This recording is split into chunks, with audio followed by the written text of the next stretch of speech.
Hello and welcome to this Washington, D.C. update from the Washington, D.C. team of the National Tooling and Machining Association and the Precision Metal Forming Association.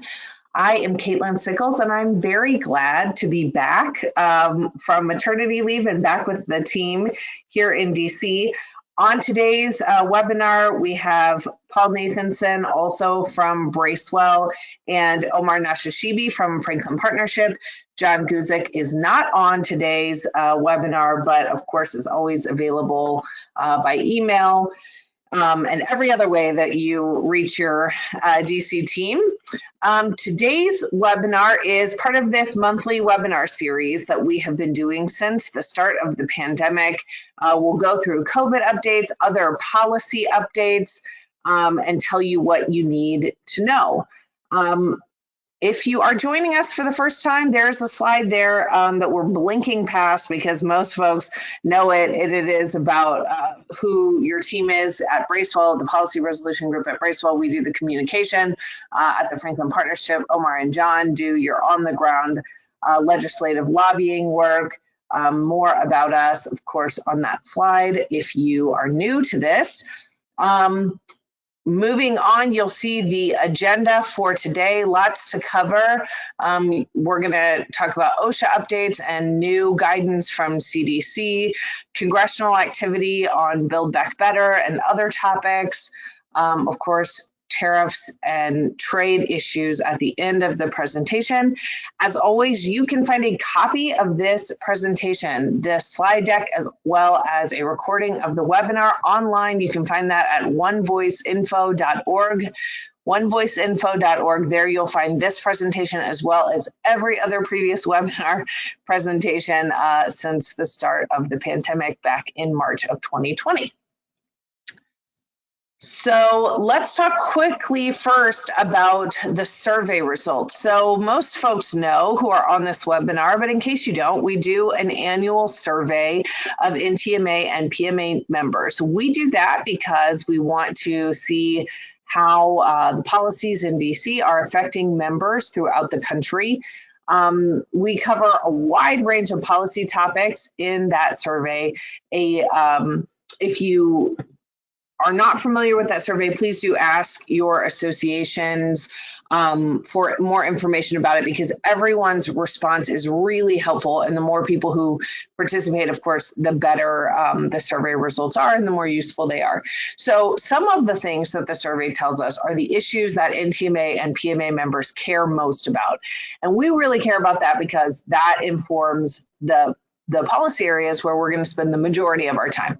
That's not to say we won't address other policy issues, of course, but the ones that are most important, that's where we want to direct the most focus from your DC team. So I think this is interesting. You can see the top 5 issues for 2022, workforce recruitment and training, raw materials prices, taxes, healthcare, and OSHA issues. What I've put there next to it is where the issue was last year.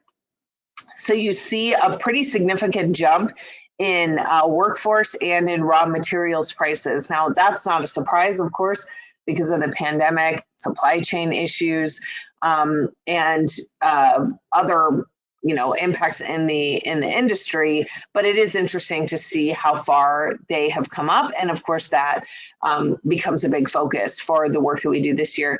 Taxes dropping down slightly, same with healthcare, OSHA up on the list. And then you can see these other important issues down below.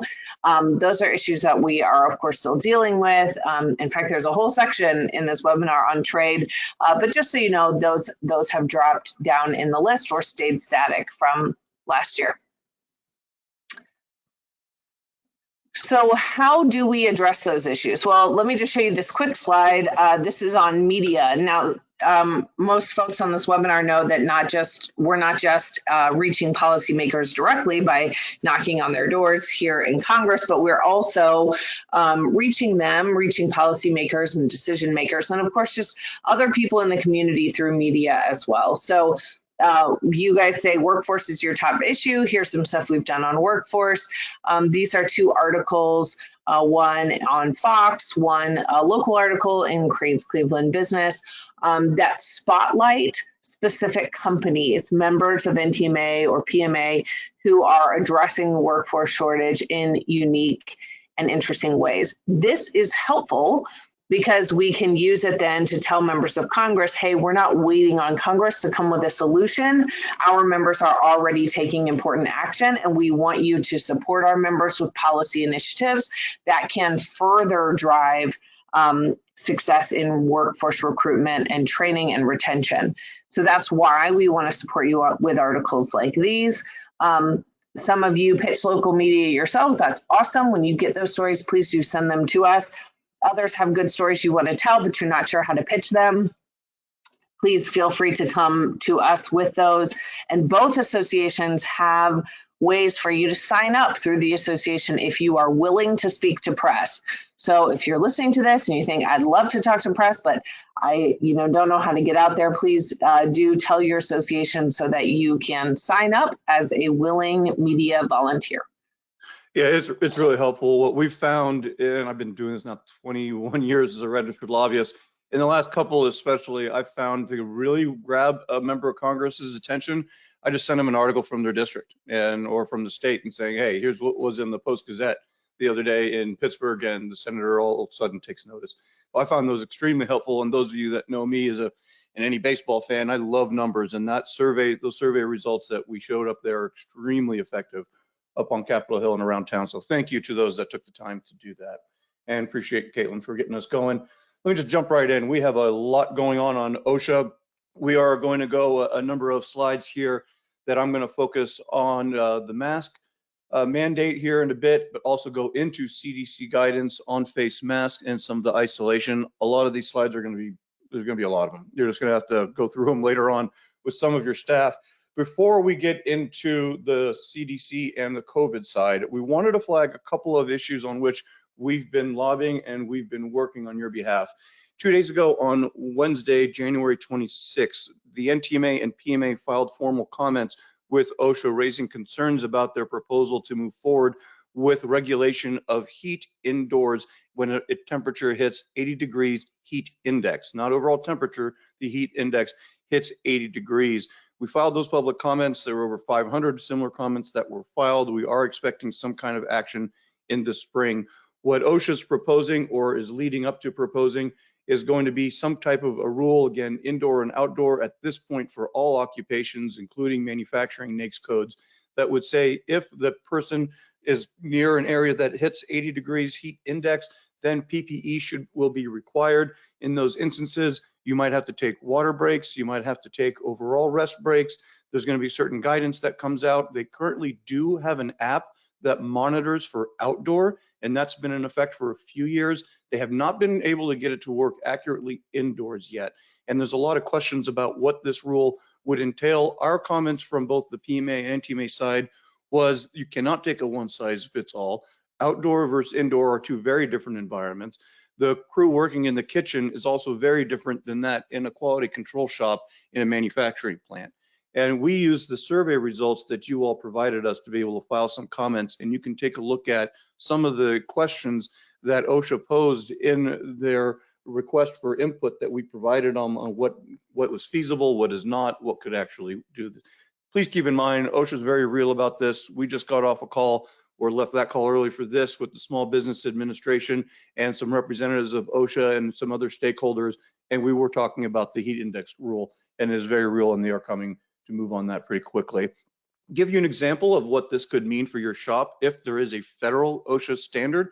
We're providing here an example of 4 different cases throughout the states.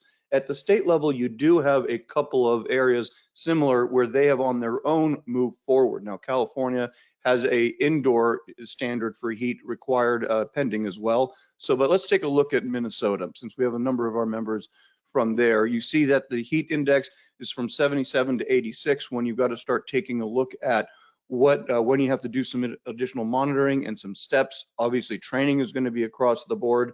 In this case, on the indoors, obviously record keeping is going to be a requirement. You notice that breaks are required after 2 hours of exposure at threshold. That's a question we get quite often. We were talking to some folks who are the foundry die casters and foundry manufacturers yesterday, and the foundry person said, yeah, that's just not feasible. There's no way we'll ever get it to 80 degrees in my shop in the summertime. What are they going to do to my 8-hour shift or 10-hour shift? Right now, the trend line does seem to be something around the every 2 hours or possibly more frequently, depending on the temperature. And so you might see OSHA get a little bit more specific, but it's unclear. We'll see where they are. I'm thinking probably April timeframe, and such a rule could take effect in the probably 2023, we would suspect. And OSHA does seem to have at least the authority to do so, since they already have something on outdoor. They're going to go more strict under beyond the general duty clause. So just a warning that that is coming out there. We also did want to warn you that OSHA penalties have increased effective last week or a week and a half ago now. And we have immediately seen that. We saw a manufacturer that does belong to one of our associations, not these two, but was hit with a lockout tagout, and it was under the increased fine, since it did happen just the citation went through just after January 15th, or I think OSHA probably just held on to it for a little bit extra. So please be aware of those, especially in the context of the COVID slides that we start discussing. And you all should have this on your radar screen, that your Form 300As are due on March 2nd. You larger employers especially, you should be getting started on that as we hit the month of February. Those are your general updates from OSHA, and now we will go get into COVID and the main vaccine part of it. The next 3 or 4 slides, we're going to talk about the vaccine mandate and what happened at the U.S. Supreme Court on January 13th and the courts previous to that. Let me set this up so there isn't as much confusion out there. For the next several slides, we'll refer to the mandate as the employer one. That's the 100 workers or more employer OSHA vaccine, mask, and test mandate. That's what's called the emergency temporary standard. So in the following slides, ETS, that refers to the one that would have affected the majority of you that have 100 or more employees.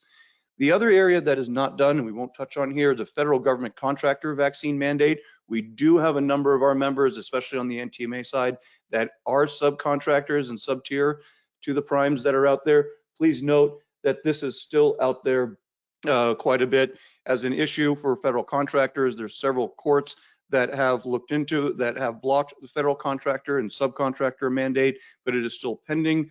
There's supposed to be a hearing, I'll get it wrong, I think it's February 10th. So you could see some kind of action by the end of February into March. Some even speculate up until early April, which keeps some of you contractors in limbo. But that's the latest intel we got based on conversations yesterday morning on Thursday morning. The 2 last ones that aren't as consequential, but just so you don't have issues with confusion, the healthcare vaccine mandate, the Supreme Court did uphold that and did say because you are accepting federal funds from CMS for the purpose of keeping patients safe, you are required to take the vaccine if you are in those, I think, 14 categories of health facilities. So that is in effect there. And the federal government employee vaccine mandate, there has been a court halt on that, but the government claims are already at 98%. So what would be helpful, I think also, and Paul, I'd welcome you or Caitlin to jump in here from the standpoint of, what you all are hearing at Bracewell. But even, when we get over here in a second, I'd love you to jump in on what you're seeing from the federal side and from the state. But Paul, if you want to give a quick comment on the federal side, what you might be hearing from your folks, that would be great. Yeah, we represent a variety we represent FBI agents through an association and others. So we've been following the federal government vaccine mandate. And as you said, Omar, it's almost 98% everybody's vaccinated. And the Texas court ruling was not unexpected. It was kind of, they were doing, often you do forum shopping where you look for a court that's going to be friendly to you, at least for the first round. And so there's still, if the Supreme Court allowed healthcare facilities to mandate for healthcare institutions, likely that the President of the United States can probably mandate that federal employees who are employees of the government need to be vaccinated too. So we're following that one closely. That, as you'll get into the other ones through the ones that we're most concerned with that were blocked by the Supreme Court are another story. So I'll let you talk about that now. No, I appreciate that context, because we know we've gotten a lot of questions saying, is this in, is it not in? Because the Supreme Court did allow the healthcare one to go through, and I'm a government contractor, what do I comply with? So I appreciate that. We are moving forward just talking about the 100 employee or more employer mandate. We'll refer to as that. For those of you that want to get a sense of the Supreme Court and what they said in here, you can just get a quick snapshot of what the issue here is. The application was for a stay. So let's just be clear about what actually happened. The Supreme Court put in back a stay. A stay is a fancy word of saying we're blocking this action from happening. New Orleans Fifth Circuit Court blocked the OSHA mandate in December.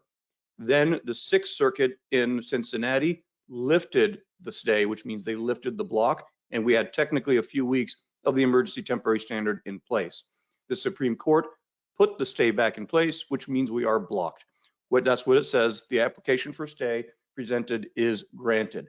The Supreme Court did not rule necessarily and block OSHA from taking these steps on its side. What it basically did was give directions to the Sixth Circuit and saying, even if OSHA tries to come back, they're going to get the same result and have it stayed.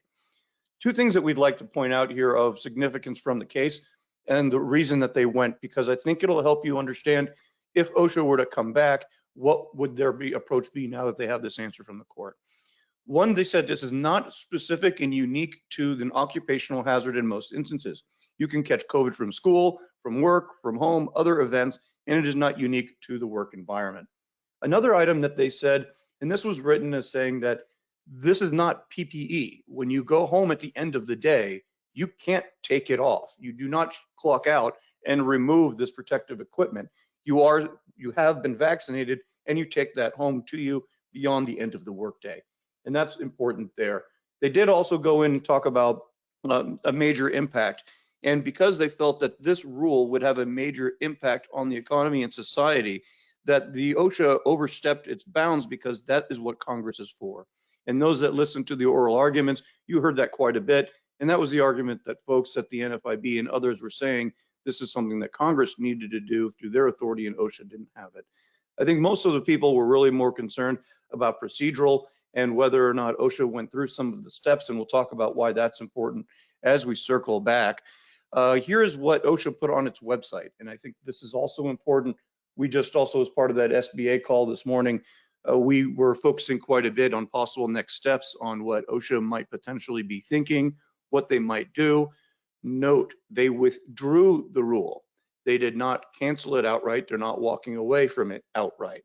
And so although they're withdrawing the vaccine and the testing ETS and the enforceability of it, they are not withdrawing it as a proposed rule. So here's what this means. It means that it is still in a proposed rule phase. What that does is a couple of things. It does not have a legal portion of enforcement. So OSHA inspector cannot come and say, under this ETS, I will cite you for that. They cannot do that. What it is intended to serve as, though, is guidance. And this is where an OSHA inspector could potentially refer to the ETS in some form or fashion. If they look at this as some kind of a light guidance document and saying these are best practices in your shop, then you might have an issue if OSHA comes up and says, well, under the general duty clause, these are your responsibilities, and OSHA's made clear that these are some of the steps that should be taken, or rather could be taken. And that's going to come down to the question is, could you have taken this step to prevent an outbreak in your shop? Could you have done this? That is where OSHA is going to come back. You're going to see in a slide next that OSHA is not stopping its inspections. The next steps that we see, because OSHA withdrew the mandate, it did not cancel the proposal. It is still sitting out there as technically pending. OSHA will not likely go back and try again at the courts. Right now, OSHA's petitioned the Sixth Circuit to render the decision moot. They don't want somebody to go in and have the Sixth Circuit actually rule that OSHA doesn't have the authority.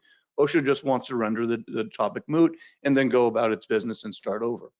What we're hearing are a couple of things. If they were to try to go back, they likely wouldn't go back with the vaccine mandate. There's a question if they went back with testing and mask mandate only, could it pass the test? On our call previously, we had two of the attorneys say no, they do not believe that if they move forward with the testing or the mask, that it would pass in the courts, as it would be construed as exceeding its authority under the OSHA Act of 1970. Those are now just lawyers speculating. We don't know until they try. There's a broader consensus that's going around, at least for the next 60 to 90 days, that OSHA is going to rely on the general duty clause. If then potentially they might go further and focus on targeted industries where their data comes back and show there have been breakout in clusters, either based on region or occupation. And the general duty clause is going to be a real challenge, I think, for a lot of manufacturers. We spoke with somebody a few hours ago that said this kind of feels like the wild, wild west again with OSHA, where they're going to tell you this is what you could have been doing rather than telling you this is what you should have been doing.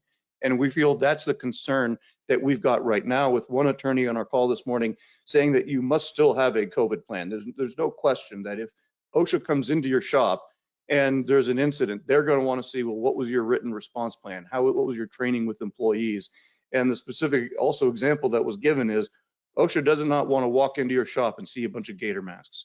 They're going to look to the CDC and say that that does not provide adequate protection in an indoor work setting, and you have to have proper attire or proper protection on face mask, and they're going to refer to CDC. So those of you that still have a lot of gators in your shop, that was flagged by an OSHA practitioner attorney this morning as something that OSHA is going to start looking at additional on top of the other things that they're there. But as next steps, they could continue to do enforcement as expected here. Would they go back and issue a new rule? That's still unclear. We do know that they're not lightening up. They are acting as if that this proposal is still out there and that employers should still do their best to comply with a proposal, as they believe that this has still moved the needle on terms of the vaccine mandate. One thing to note is that if they do come back with an actual proposal that goes through the normal process, OSHA is saying that their comment period counts towards the future of the notice and comment period, which is pretty significant. And I know a handful of you are in states that might go out on their own. The Ohio Republican Attorney General argued on January 13th that his state does in fact have the authority on its own to issue a vaccine mandate for employers. So just note that that is still an option for some states that should choose to move forward in that way. And I mentioned to you earlier about the enforcements that are going on out there. It's still quite a bit. This is the latest OSHA summary from last week. As you can take a look, these aren't per week. These are the totals that they've got going back to the beginning. April, I think, is when they started doing of 2000. You can see when you've got the number of complaints that are open, complaints that are closed. These are still concerns that you probably want to be focusing on. I'd expect that in 2 months, when we do this again in April, after a lot of this Omicron starts to phase out, you're going to see these numbers spike up pretty significantly. And then how are they going to be enforced? They're going to be enforced likely under a general duty clause, which seems quite vague and leaves a lot of you exposed. And again, strongly encourage you, talk to your attorneys and make sure that you've got something set on OSHA and your manuals and everything is updated. Because take a look at what happened literally one day after the Supreme Court decision. This is a manufacturer, it's an auto parts manufacturer, not one of our member companies for any of our associations, but there's no reason to put their name out there. It is on OSHA's website, but this is specific. Company failed to enforce the CDC and company policies for mask wearing and social distancing. It's an interesting take. What this company did was all the right things early on. In 2000, they were compliant. They had a manual together. They did everything that you would expect them to do. But then things lapsed. They didn't keep it up to date. They didn't reflect a lot of the changes from summer of 21. And then they didn't enforce it, even if it was in their manual. And that was the challenge and why OSHA came in and said that this was a significant violation. You had hospitalizations, you had deaths. It's a company that has 270 employees, so it's not a small shop and could be reflective of some of the other challenges that many that are getting out there. You see how they trained employees through the summer, and then you had other issues that are out there. So please note that this is very active. This is just a week ago, and it's about the time that the citation and the fines that increased, and you notice that they did it, even though this thing was pending for 5 months, they waited till right after the Supreme Court decision and they went forward under the general duty clause. So I hope that's something to take out there, but I know that from the Bracewell side, Caitlin and Paul, that the disruptions are serious. So you're getting it, you're hearing it from the media. I know I'm getting it from the Hill, and we're certainly hearing it from our members. Boy, is the media focused on the issue and on the, both. I think for manufacturers, on a positive note, we're part of the conversation that's happening in the Wall Street Journal and the Washington Post. They've reached out to us, and we, the Wall Street Journal quoted both an NTMA and PMA members in their story, and the Post also quoted a PMA member. And it's important to show what's happening in the real world, as we say, and what the implications of, what's going on with the virus and the precautions that you are all taking, but also be prepared, because not only, I think, as Omar pointed out in the previous slide, that OSHA is watching, but the media is also watching, and it only takes a couple employees to talk to a local media person, and you have an issue that you're going to get some bad PR. So the bottom line is, I would take Omar's advice, make sure that your guidelines are up to date and they're being enforced. You know, we're here to help, and we will call on you maybe to speak to some reporters on a more on stories that are happening, as far as the good things that you are all doing, and also the challenges that you're facing because of the virus. So just be prepared for that. Thanks, Omar.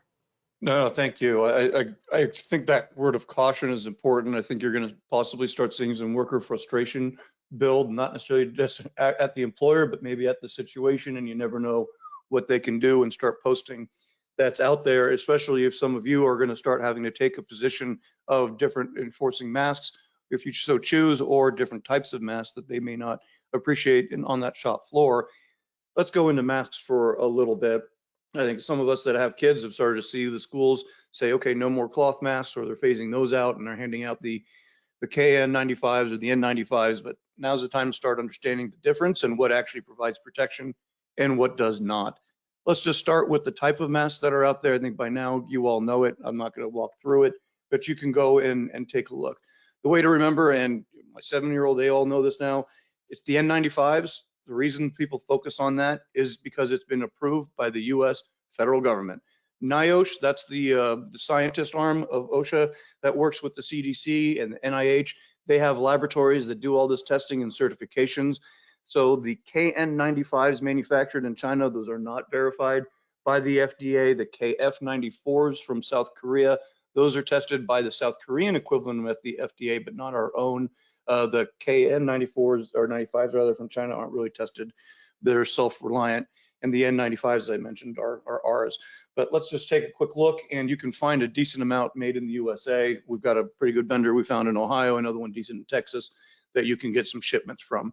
We saw this in the Wall Street Journal the other day and thought it would be helpful, especially for those in the HR department that are starting to get questions from individuals about their coworkers masking. You might have an individual come to HR and say, I'm just not comfortable sitting in quality control in this small little closed-in box with this individual in a gator mask or with no mask, or keeps putting it down. But this can start giving you an idea of what's out there from some of the science studies that have been in terms of the exposure when you have. And so the way to read this chart is on the left side, the person is infected with COVID and they are wearing nothing, and you are wearing nothing, then within 15 minutes, you will almost likely have contracted the variant or the virus.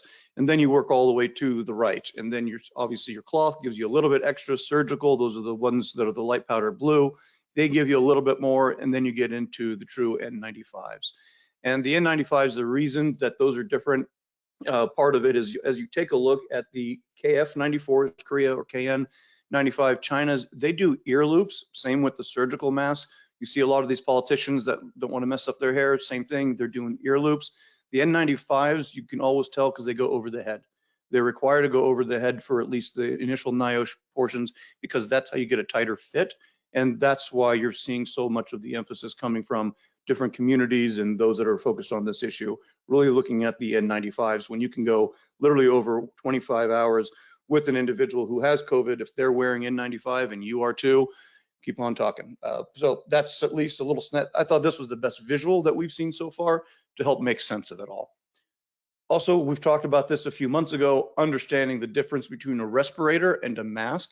And there are different guidelines that come along with when an employee now has these mini respirators versus when they're using a mask, and be sure that the fitting is done properly and you understand how they're supposed to wear it, and part of that training that's out there. These slides are for your references. The link at the bottom this is all one long web page. So rather than sit and go through it, y'all can scroll through later, but you'll get the gist of where it's going. This is the explanation of the N95s, because again, it captures the 95%, and that's why it's such labeled. And then you go into the approved respirators. Again, the 95 mask/respirators are technically NIOSH approved. You can go on to National Institute of Occupational Safety and Health's website, and they will give you a list of all of the different ones that are approved. Also, when you go and you check to make sure for counterfeit reasons, you can check the American, the 95s start with the numbers 84. That's how you can usually check if, and they'll all will say NIOSH, NIOSH, that's required. Don't think of this as because of COVID. They've been doing these masks, you know this better than I, they've been doing this for decades. And so these masks have just now been adapted for a different use. And again, take a look at some of the requirements. These are all on the website to give you an idea. By now, you know how to wear these. These are now the surgical masks, as you can see, they go around the ears. The point about getting in through the nose and openings, that's what that image is intended to reflect. And same thing, combining surgical and cloth. This is what some schools were doing in December, was asking the kids to do both as they transitioned. And then that looks at the different levels of protection for some people that find them more comfortable. To be honest, some people are increasingly finding the 95s the most comfortable because they bump out away from your face and don't rub against your mouth and your nose when you talk. But everybody's always got their own preferences, and figure out what works in your shops and in your households. But as I mentioned, avoid the counterfeits. That's going to be something that is increasingly going to be an issue.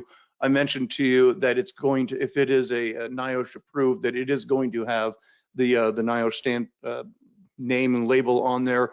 Also company name. At this point, use common sense and take a look at if it's coming in too cheap, a lot cheaper than the rest, you know that should be a red flag. Same thing, these are the guidance that was just updated with regards to the mask and the counterfeits. And this is the concern again with the KN95s, most of which are originating in China, is that they are either counterfeit or they do not meet the requirements that was provided for the industry at 60%. So 6 in 10 of them are not compliant and not providing the sufficient protection that you all had expected if you were buying those. And the challenge is, if those were one of they're most widely used are the KN95s, but our understanding is there's a significant ramp up coming up here domestically. Again, there's already about 7 to 10 quality mass producers here in the United States onshore that do everything domestic. And so you should still be able to source USA if you can. Lastly, as we get ready to wrap up on the CDC areas, they did just do an update yesterday. We had a couple of updates come out yesterday and last night as we were working on this. Domestic travel and check your destination, obviously up to date with vaccinations. Remember, CDC isn't going to mandate a law. They provide recommendations that other government bodies ultimately could potentially enforce. So these are CDC recommendations. From your standpoint as employers, if you have folks that are traveling for work outside of the community, you may want to, and getting on flights, for example, start thinking about your handbook, since we probably didn't talk about travel for several months. I think last summer was when we talked about updating your guidelines for them and what they should be doing at rest stops and how to handle things, and keep that in mind. And for the requirement for proof of vaccination for air travels for non-U.S. citizens, if you do happen to have some customers coming in, please keep in mind we had some changes on December 6th, I think it was, and now we've got further updates on the requirements. We don't want to have any challenges with any of your customers coming in, and we know some conferences are starting to come back up and take a look at what they've done with regards to non-U.S. citizens and the different passenger requirements that are out there as well. So please keep those in mind. Now let's just wrap up here on CDC again. As we were hoping to make this a shorter one last night, they did a doc dump on us from the CDC and gave new requirements for quarantine and isolations. Now what they're doing, and again, those in schools have started to see this, they're trying to do the test to stay, symptoms, asymptomatic to stay. What can you do if you're exposed versus being actually sick? And if you were exposed to COVID and you are not up to date on your vaccinations, this is now going to start creating another layer of headaches for you HR folks, since before you were just saying, okay, you're vaccinated, you're not vaccinated, here's your mask policy. Now that you're doing vaccinated, not vaccinated, stay at home, quarantine, isolate. So you're now going to create another layer within the categories of your employees that by now most of you should have identified as either vaccinated or not vaccinated. So create within your matrix, your little spider web, that if they are vaccinated, they go down a certain pathway. If they are not, they go down this pathway and take these precautions. And I think this is important for you. If they are not symptomatic, you don't want to lose productivity in your shop. And this is the latest that's out there that could potentially help you avoid additional lost downtime. And we continue to take a look at here. If you were exposed and are up to date on your COVID vaccine requirements, you do not have to quarantine. And this is obviously an update and a change of where we were 9 to 12 months ago in last spring. And we don't want workers to be out if they don't need to be. And take a look at the testing that hopefully many of you have started to come up with a situation like that. Now, obviously, if they're testing positive and you're showing symptoms, then that's definitely a different situation. But at least we hope that this, I don't know if we hope, but they hope that this will give you as employers a little bit of better understanding of the timelines of looking at 5 days out. Then what do I need to look for at 10 days? What precautions do I need to take? And I wouldn't just look at this in the terms of keeping my employees safe and healthy. I would look at it from safe and healthy for general duty clause in OSHA. What steps did you take if there was an outbreak? If you have 270 employees and you're an auto parts supplier in Ohio, just know that if 60 of them are getting COVID, OSHA is going to start looking. If 10 of them are getting COVID, OSHA is going to start saying, what policies have you put in place? And that was on quarantine. This is on isolation.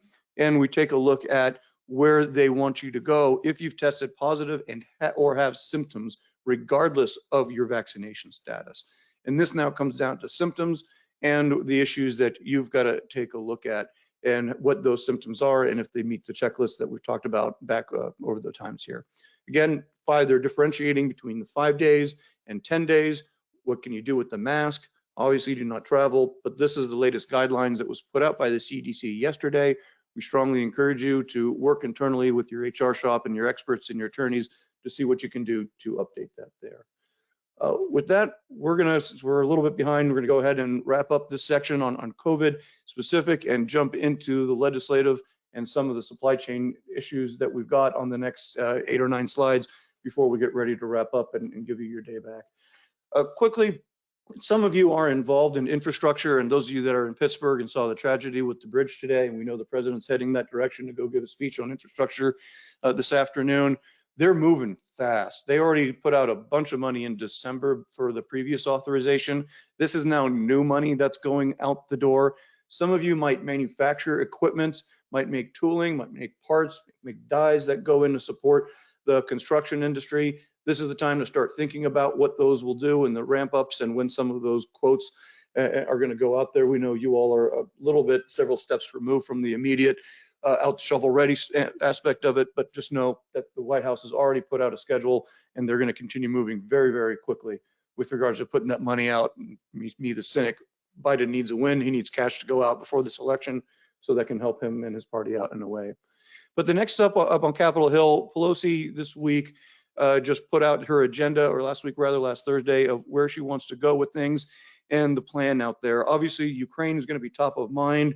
We're hearing that Putin's not going to invade before the Olympics. He's not going to try to upstage Beijing. So we probably have a few more weeks before there's significant issues there, but we know the Congress is ramping up from that standpoint. But Congress has to address federal spending. The federal government will shut down on February 18th if we don't get an appropriations bill done. We're hearing they're going to need more time and probably ask for another extension going up until the end of February, early March. But we hear they'll probably get it and take care of that for you defense contractors. That's really important because otherwise you'll be operating under a continuing resolution. For those of you that aren't aware, we're still talking about FY 2022, which is we're in it. We're 4 months into 2022, and Congress still has not done that bill and at risk of walking away from it entirely. We are still hearing rumors that Democrats are trying to take care of Build Back Better and try to break it up a little bit and see if they can move parts of it. I'm not entirely sure if they're going to be successful on that staunch, but we do know that they're moving quite a bit. But going back to they need wins, there is the supply chain / China bill, as how it's referred to around town. And we do believe, despite some Republican noise, that we might be able to get really important legislation that NTMA and PMA have been working on since last summer to try to really incentivize manufacturing in America, create an industrial strategy for the first time in this country, and be able to invest with a lot more dollars rather than going out. What happened last summer, the Senate passed a bill 68-32 called the United States Innovation and Competition Act, or USICA, bipartisan bill, good friend of our association's Senator Todd Young, Republican of Indiana, introduced it with the Senate Majority Leader Chuck Schumer. There's a lot in there, $250 billion to invest in U.S. manufacturing, semiconductors, research and development, $5.2 billion for STEM and workforce that goes in there. There's quite a bit of language that's quite positive for us. What we wanted to point out here as part of the reason for this is it turns out that China is spending about $150 billion annually on their domestic industrial strategy and putting money into their tech companies. And that's why the United States finally is catching up in Congress that they need to do something. We are hearing Biden will sign a bill. There's definitely differences. The Senate bill is bipartisan, 68 to 32. The House bill is not going to be bipartisan, I'm hearing, and that is likely going to get a vote sometime next week. On that, the House bill does also include the National Apprenticeship Act, something we strongly support, but there are a number of items that deal with labor, union, prevailing wage, and other items there that are of some concern that the Democrats added the last minute just last week into that bill, and we talked to staff about that as well. But this is really one of the first times we're seeing a bill to directly counter China and try to give government support to the United States manufacturers here, especially as we go in and they realize what happened during the pandemic. If and when the House does pass this next week, as we expect they will, they're then going to have to reconcile their differences. There's a number of things in here. The Commerce Department gets $500 million in the House bill to work on these manufacturing hubs across the country, and they're going to use nonprofits and the colleges, universities, and some other groups, including trade associations, to try to create these innovator hubs around the country, building on what we included language in the Department of Defense bill in 2019, and this would build upon those. We're strongly supportive of those hubs, especially if they include associations like ours, which as of right now, it does. As you can see, over $50 billion for semiconductors. We lobbied on language for trade adjustment assistance for firms. We do have a good amount of our members that have taken advantage of this, especially on the NTMA side in the upper Midwest in recent years, and we'd heard complaints about the delays, the hoops you've got to go through on trade adjustment assistance for firms. So there's some good language in here we worked on last August that made it into this bill, and we hope that part will become law on there. The last thing I want to point out here before we turn it over to Bracewell and jump into trade and tariffs, the government's talking about, think of this as strategic petroleum reserve, strategic helium reserve. They're now thinking about stocking up, creating stockpiles of strategic inputs, goods, and finished products that the US government would buy from manufacturers and distributors and just keep on tap for either the next crisis or for the what if. Now, that might be good in increasing demand for you, but it also might increase competition from the federal government. They're still fleshing that out, but keep that in mind, especially, Paul, as we talk about metal allocations being reduced. The government, I mean, we were on that call, right, with Commerce, Paul, where she said she literally spent all day on the phone one day recently trying to find a stainless steel supplier for this one Pennsylvania manufacturer. Yeah, it was pretty extraordinary to hear that. At the same time, also her talking about how we need to keep the domestic steel capacity at 80% is the number that they're looking for, the steel utilization, capacity utilization, excuse me. It's still hovering above 80, but they expected it to dip. But as you can see, the survey that we conducted with PMA and NTMA members show, you know, particularly for steel, almost 35% are on their allocations are being reduced. We continue to collect this information. We do have direct access to the people at Commerce who are monitoring this. The people at Commerce are also involved in the TRQ, which we're going to get to in a second, and also are involved in reforming the exclusion process for Section 232 steel and aluminum tariffs. So it's important that we continue to hear from you and get the information to them. They understand, at least the officials that we talk to, about the tight steel supply situation, particularly right now with stainless, and want to be responsive to a point, but have been very open and honest with us about how this administration is also very sensitive to any dip in capacity utilization for the domestic steel industry. But we do have a voice now. Steel users have a voice, and they are listening to us. Yeah, they are, Paul, and I think just give you a layout of where things are on tariffs, because on the next few slides, we're going to tell you what the tariff rate quota system is and what it means for any of you that use steel and aluminum, which are all of you, just about. Just quickly on China, we still have the 25% tariffs and 7.5% tariffs on Chinese imports in place. There are zero plans to lift those. Not clear when we're going to have a new exclusion process whereby importers can request a lifting temporarily of those 25 and 7.5% tariffs. We believe some process could potentially open up in the next 60 days or even earlier. We do know they're getting a lot of pressure to do so. The U.S., let's just stay with Japan and UK for a second. We do know there's 25 and 10% tariffs on their steel and aluminum respectively for the Japanese and United Kingdom. That is still in effect. There are talks ongoing now that just started last weekend with the UK. The Japanese and US have been talking for a few months now of how to lift the 25% tariffs on steel and 10% on aluminum. Because what the US announced in October and implemented effective January 1st a few weeks ago is what's called a tariff rate quota system. TRQs are different than absolute quotas. An absolute quota is what's on South Korea, Argentina, and Brazil. That means when the product hits a certain limit, it's imported and it hits that number, no more of that raw material of that steel or aluminum is permitted into the United States from that country, Brazil, Argentina, or South Korea, until the next quota period opens. That's not what we have here.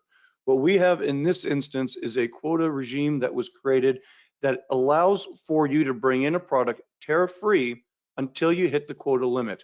Then the tariff goes back in. So they're not banning it entirely, they're just putting the tariffs back in place. There are 27 countries in the European Union. Netherlands is not one of them, UK is not one of them, Switzerland is not one of them. So please keep that in mind when you're talking to your suppliers about potential relief and uncertainty with regards to the new regime that's been implemented. The TRQs, again, when you hit your certain level, the quota minute prescribed that is allowed, then the tariffs will go in based on that quarterly from that specific country. It's broken down. I'll show you an example. Overall, it's 3.3 million metric tons on steel. It's 366,000 pounds of unwrought aluminum. Those are broken down on a quarterly basis for steel and a semi-annual basis on aluminum. On aluminum, no more than 60% of the quota fill may occur in the first 6 months, meaning that you are guaranteed at least 40% of the overall quota for aluminum product from that specific country to be carried over into the second half of the year. That doesn't mean you still will not get hoarding. If you go in right now and you look at the absolute quota for South Korea, certain metals are already full, meaning even if you wanted to pay the 25% tariffs, no chance, it's full. Next 3 slides quickly here is going to help you understand how you can do this yourself and understand how full is that quota right now. If you take a look, every Monday afternoon, usually around 2 o'clock, Customs and Border Protection is going to post online what we call our weekly commodity status report. This includes everything from dairy to sugar to, yes, steel and aluminum, and it's broken down by country. Every Monday afternoon, you will click on that link below on the far right, as you can see, every 7 days or so, they're going to update that. You will click on that PDF. It will take you to and open up this giant chart. At the top, though, it starts with dairy and all those. Scroll down about 16 pages, and you'll get to steel and aluminum. They are not in this neat place. We spent the day copying and pasting just so you could see some examples of how this chart looks when they posted it last Monday. When they post it this Monday, it will look different. The way you should be reading this, or your supplier should be reading this, you start with your harmonized tariff schedule code on the far left. That's your HTS that's been assigned to this product, subject to a 25% tariff. Obviously, then your next column is, what is my product? If I'm an NTMA member and I'm bringing in plate, cut in lengths from Austria, for example, I need to be tracking that for the quota, the quarter, it's at 8.7% filled. So I need, and that's as of probably with a week delay or so. I need to keep that in mind. If I'm bringing in cold rolled sheet and I'm a PMA member, I want to be taking a look at, all right, I'm crossing 12% already in the second week of the quota for my material from France. I need to do a better watch on it. If I'm bringing in bars, cold finish, not many on this call are, from Italy, for example, you're done. Your quota was filled on January 13th at 8:01 p.m. So what that tells you is anything that entered into the customs zone at 8:02 p.m. or afterwards, East Coast time, is subject to a 25% tariff. That is how you'll want to start reading this document as you go through from now on, and you'll see how it's done here for a quota date. And this is for the steel, for example, which is why it's done on a quarterly basis. You can again see how the exact amount of they do it by weight, the amount of material that's coming in is broken down by that product, by the country, and you'll keep going. When you look at it on the website, it's organized by product, and then you'll move on and take a look at that. So get a better sense of where some things are. That's on the steel side. This is aluminum, self-explanatory. You can already see that some products are starting to be filled, some are not. Aluminum is done on a semi-annual basis. So please keep in mind, if I'm already at 11% full right now on a semi-annual, that's a lot worse than being full on a quarterly, since I think on the quarterly, they might get full and restart it, and they've got a little bit of a buffer, will allow up to 4% carryover into the next quarter. And please keep that in mind. I think the steel market is you'll see some settling in certain spaces with Europe, but you're going to have some unpredictability, because if it's on the water, it doesn't matter. It's when it enters into the customs zone. And even if you're not importing any raw material, which most of you are not, this still affects domestic pricing. And I think, Paul, we still know that we have among the highest prices in the world. And same thing, Caitlin, I mean, you're seeing it in the media that manufacturers are getting squeezed from all sides. That's right. And just like Paul was saying about the previous media clips, reporters most want to hear the experiences of manufacturers out in the country. That's the place where we can really be a value add to the stories. Of course, the data is publicly accessible, and they're always going to report that data, and we can lend our voices there. But where we can really add to these narratives is talking about how that's impacting your shops, how it's impacting employment and workforce, and predictability, the ability to reinvest in the company. All of those kinds of things are really helpful for reporters to understand, and then also include in their stories and make a part of the policy discussion. So this is an example of that, but anytime we can add to that story, it's really helpful. To close out, obviously we've covered a lot of ground here, but we talk more about these issues in a bi-weekly podcast. We record a podcast episode every other week. You can find that wherever you get your podcasts. So if you listen on Apple or Spotify, Google Play, anywhere you find podcasts, podcast is called Talking with One Voice. It's produced by NTMA and PMA, features all of us here. Of course, including John. So do give that a listen. If you are already listening, that's great. Please subscribe to the podcast. And if you have a chance, rate us or review us. And that helps other people find the show, because when they search, those podcasts that are receiving ratings and reviews come up closer to the top. So please do participate that way if you are already tuning in. And again, you can find a recording of this on onevoiceinfo.org.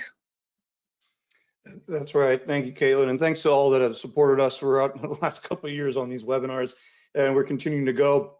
You all should already have notice of another one coming up that's going to be in February. We're going to try to do it towards the end of the month, or about 30 days or so apart, to the best that we can, using the information that we have. And thank you to all that have donated to help support these efforts up here on Capitol Hill that we've been doing. We keep thinking there's going to be a slowdown, and then there isn't. As you can see, this went a lot longer than we had hoped. When I was writing this last night, we had not planned on this many slides, but then CDC did a big dump on us, as you could see. So we really appreciate your patience going through this a lot longer than we normally would intend to be. Try to get back on schedule and shorter next time around. Please enter any questions you might have in the box on the right as we get ready to wrap up. And as always, please feel free to contact any one of us here at the information that you see. We're happy to answer any questions that you have offline.